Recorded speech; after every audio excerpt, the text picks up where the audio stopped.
Very good evening class, welcome to our YouTube channel RPSC bio academy. हम जो chapter पढ़ रहे थे प्लांट ग्रोथ एंड डेवलपमेंट, जिसमें हम पढ़ रहे थे फोटोपैरोडिज्म। फोटोपैरोडिज्म में हम आगे चलते हैं। आगे जो टॉपिक हमें पढ़ना है वो है फाइटोक्रोम।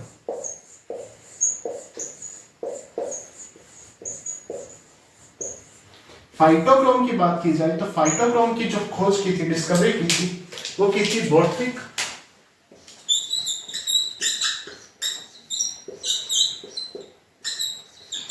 बोर्थविक और हेनरी ने।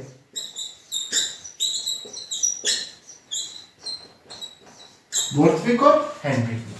फाइटोक्रोम होते क्या है? ये पिगमेंट्स होते हैं। पिगमेंट्स होते हैं। अगर फाइटोक्रोम की बात की जाए तो ये दो तरह के होते हैं। एक होता है पीआर, एक होता है पीएफआर। पीआर पीएफआर में चेंज हो जाता है और पीएफआर पीआर में चेंज हो जाता है। इसे कहते हैं फाइटोक्रोम फॉर रेड।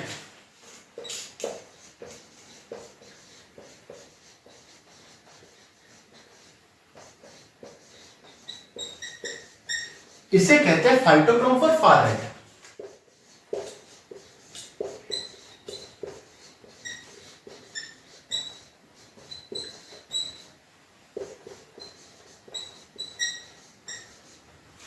जब पीआर पर फाइटोक्रोम ऑफ रेड के ऊपर रेड लाइट डाली जाती है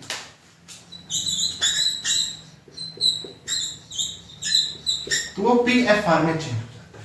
और जब पीएफआर में कौन सी लाइट डाली जाती है? फार रेड लाइट डाली जाती है। फार रेड लाइट डाली जाती है तो वो पीआर में चेंज हो जाता है। जो पीआर होता है यानी फाइटोक्रोम फॉर रेड होता है, वो इनएक्टिव फॉर्म में पाया जाता है।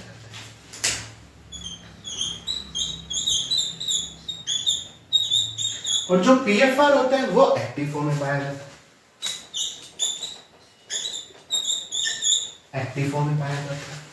ठीक है सर। और जो पीआर होता है, अगर उसका एक्शन स्पेक्ट्रम की बात की जाए तो वो होता है 660। और पीएफआर का एक्शन स्पेक्ट्रम कितना होता है? 730। ठीक है। अब बात यह है कि जो फाइटोक्रोम है वो फोटोपैरोडिज्म से कैसे संबंधित है, उसके बारे में बात करते हैं।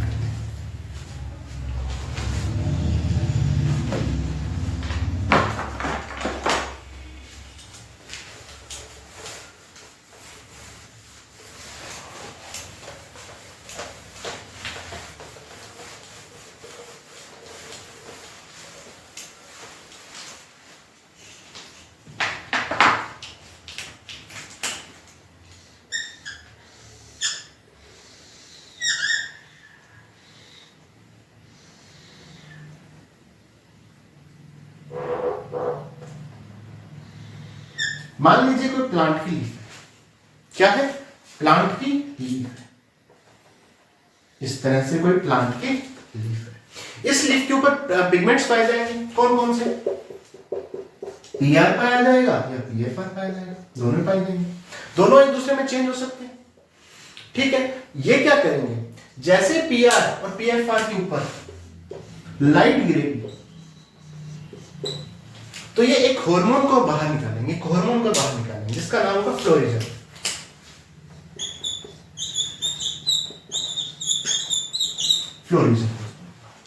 ये फ्लोरिजन हार्मोन शूट पे जाएगा और बर्ड को इनिशिएट करेगा। और ये बर्ड क्या करेगी? फ्लावर का फॉर्मेशन करेगी। तो फ्लावर बनाने के लिए, फ्लावर के फॉर्मेशन के लिए किस हार्मोन की जरूरत होती है? तो फ्लोरिजन हार्मोन की जरूरत होती है। फ्लोरिजन हार्मोन की रिक्वायरमेंट होती है। देखिए, जो हमने कल पढ़े थे शॉर्ट डे प्लांट या लॉन्ग डे प्लांट, हमने कौन कौन से प्लांट पढ़े थे? एक तो पढ़ा था शॉर्ट डे प्लांट। ठीक है। जब शॉर्ट डे प्लांट में पीआर को जोड़ा जाए, तो फ्लोरिजन हार्मोन का सिक्रेशन होगा। और फिर इसकी क्या होगी? फ्लावरिंग होगी।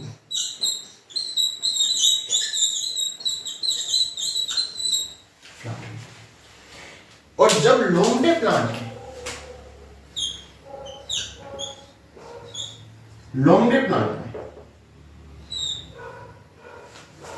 पीएफआर को जोड़ा जाए, जब लॉन्ग डे प्लांट में पीएफआर को जोड़ा जाए तो फ्लोरिजन का सीक्रेशन होगा, तो फ्लोरिजन का सिंथेसिस होगा, तो फ्लोरिजन का सिंथेसिस होगा। और फिर क्या होगा, क्या होगी, फ्लोरिन। यह हिस्सा फोटोपैरोडिज्म का ही है, यह हिस्सा फोटोपैरोडिज्म का ही है। और फोटोपैरोडिज्म में हार्मोन का नाम पूछा जा सकता है जो फ्लोरिजन है, फ्लोरिजन। ठीक है, यह था फाइटोग्रुप। अब अगला टॉपिक और लास्ट टॉपिक देखते हैं, वर्नेलाइजेशन।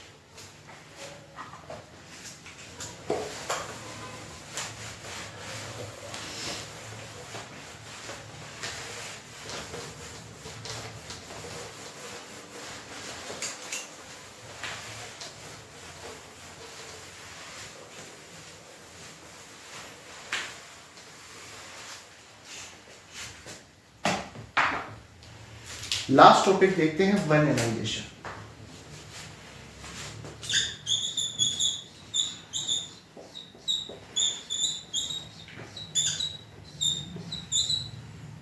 बसंतीकरण या वर्नेलाइजेशन। वर्नेलाइजेशन क्या है, देखिए, जो फ्लोरिंग की क्रिया है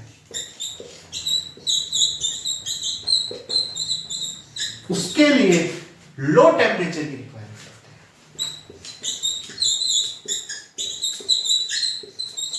क्या चीज चाहिए, लो टेम्परेचर चाहिए। किस तरह का लो टेम्परेचर चाहिए, क्वालिटेटिव रूप में भी और क्वांटिटेटिव रूप में भी।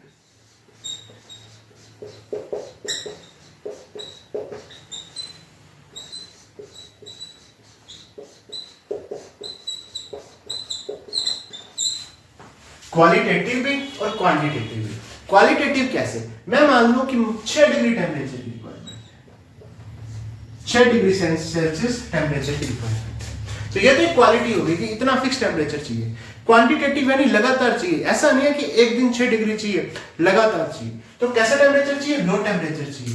क्वालिटेटिव भी और क्वांटिटेटिव भी लगातार चाहिए, और एक क्वालिटी कितना टेम्परेचर चाहिए वो भी।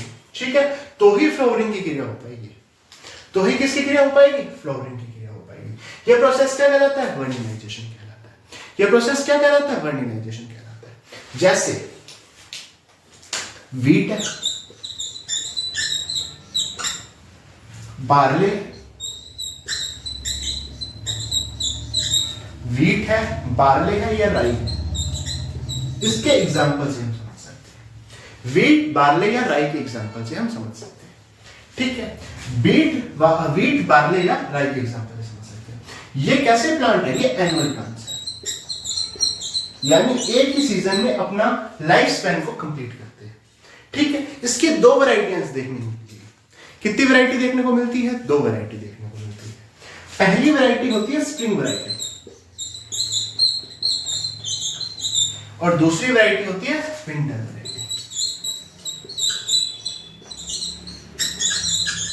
Winter variety. अब इसके बारे में हम डिटेल में बात करते हैं। ठीक है,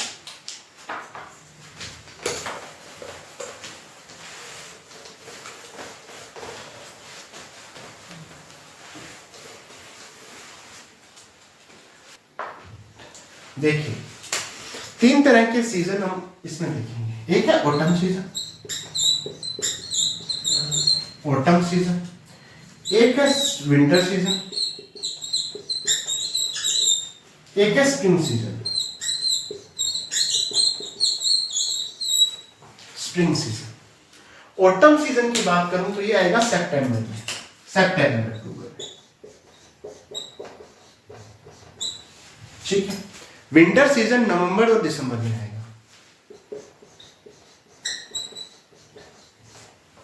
और स्प्रिंग सीजन आएगा मार्च में, अप्रैल में, मार्च अप्रैल में। ठीक है, हमने दो वैरायटीज देखी थी। एक वैरायटी देखी थी कौन सी, स्प्रिंग की, स्प्रिंग की वैरायटी देखी थी। एक वैरायटी कौन सी देखी थी, विंटर की वैरायटी देखी थी।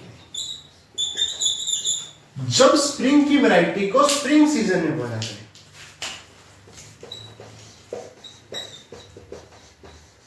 जब स्प्रिंग की वैरायटी को स्प्रिंग सीजन में बोला जाए, यानी मार्च अप्रैल की जो वैरायटी है उसे मार्च अप्रैल में ही बोया जाए, तो वहां से मैच्योर ग्रेन पैदा होगा, मैच्योर ग्रेन पैदा होगा। कैसा ग्रेन पैदा होगा? मैच्योर ग्रेन पैदा होगा। लेकिन जब स्प्रिंग की वैरायटी को विंटर में, ये विंटर सीजन है, विंटर सीजन में स्प्रिंग की वैरायटी को बोया जाए, स्प्रिंग की वैरायटी को विंटर सीजन में स्प्रिंग की वैरायटी को बोया जाए, तो यहां पर मैच्योर ग्रेन पैदा नहीं होगा। ठीक है, ऐसा क्यों? देखिए, जो विंटर सीजन है वो आता है नवंबर दिसंबर में, और जो स्प्रिंग का सीजन है वो आता है मार्च अप्रैल में। तो जो मार्च अप्रैल की फसल आपने नवंबर और दिसंबर में बो दी, ठीक है, तो सीड में ही हमने क्या कर दिया? टेम्परेचर एकदम कम कर दिया। यहां पे सीड पे टेम्परेचर कम नहीं करना, यहां पे जो प्लांट है, प्लांट जब छोटी अवस्था में होगा उसमें उस समय टेम्परेचर कम करना है, तो इसीलिए यहां पे वैरायटी पैदा नहीं होगी। तो इसे हम क्या करना पड़ेगा? इसे ऑटम सीजन में बोना पड़ेगा। किस सीजन में बोना पड़ेगा? ऑटम सीजन में, यानी सितंबर अक्टूबर में बोना पड़ेगा। जब सितंबर अक्टूबर में बोएंगे तो जैसे ही नवंबर दिसंबर आएगा, विंटर सीजन आएगा, तब मैच्योर होगा, और स्प्रिंग सीजन में वापस इसमें फ्लावरिंग की क्रिया हो जाएगी। तो फ्लावरिंग की क्रिया के लिए प्लांट को कम टेम्परेचर चाहिए, ना कि सीड को कम टेम्परेचर चाहिए, प्लांट को कम टेम्परेचर चाहिए। जैसे ही हमने ऑटम सीजन में बोया, सितंबर अक्टूबर में बोया, विंटर सीजन आया, नवंबर दिसंबर आ गया, तो प्लांट छोटी अवस्था में, मान लीजिए विंटर सीजन में बो दिया, ऑटम सीजन में बो दिया, कब बोया? सितंबर अक्टूबर में, ठीक है। फिर कौन सा सीजन आया? विंटर आ गया। इस समय प्लांट छोटा है, प्लांट छोटा है तो यहां पे टेम्परेचर लो है, फ्लावरिंग की क्रिया हो पाएगी, और स्प्रिंग सीजन में फ्लावरिंग की क्रिया होगी। तो जब प्लांट छोटा है तब टेम्परेचर कम रखना है, लेकिन फ्लावरिंग की क्रिया कब होगी? स्प्रिंग सीजन में। लेकिन जब स्प्रिंग वैरायटी को स्प्रिंग वैरायटी में बोया तो मैच्योर ग्रेन पैदा ही होगा। ठीक है, तो एक ये था। दूसरा है बायएनुअल प्लांट्स, ऐसे प्लांट जो द्विवर्षीय पौधे हैं, बायएनुअल प्लांट्स, वहां देखते हैं।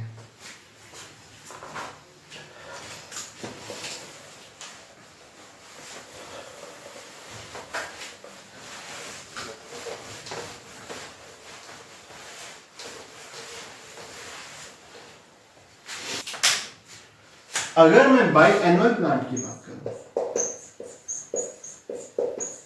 बायएनुअल प्लांट की बात, द्विवर्षीय पौधों की बात, द्विवर्षीय पौधों की बात की जाए, जैसे कैरेट हो गया, कैबेज हो गया, या शुगर बीट, मीठा चुकंदर, ये प्लांट कैसे है? बायएनुअल, यानी द्विवर्षीय। तो 2 सीजन में अपना लाइफ स्पैन पूरा करेंगे, जीवन काल 2 सीजन में पूरा करेंगे। तो पहले सीजन में इनमें वेजिटेटिव ग्रोथ होगी, जबकि दूसरे सीजन में फ्लावरिंग होगी। और यहां पे जो फ्लावरिंग होगी वो इस बात पे डिपेंड करेगी कि जब ये छोटी एज में था, जब ये मैच्योर नहीं था, तब इसे कितना टेम्परेचर मिला है, यानी ये फ्लावरिंग भी लो टेम्परेचर पे डिपेंड करेगी। तो ये था आज का लेक्चर, उम्मीद है आपको पसंद आया होगा।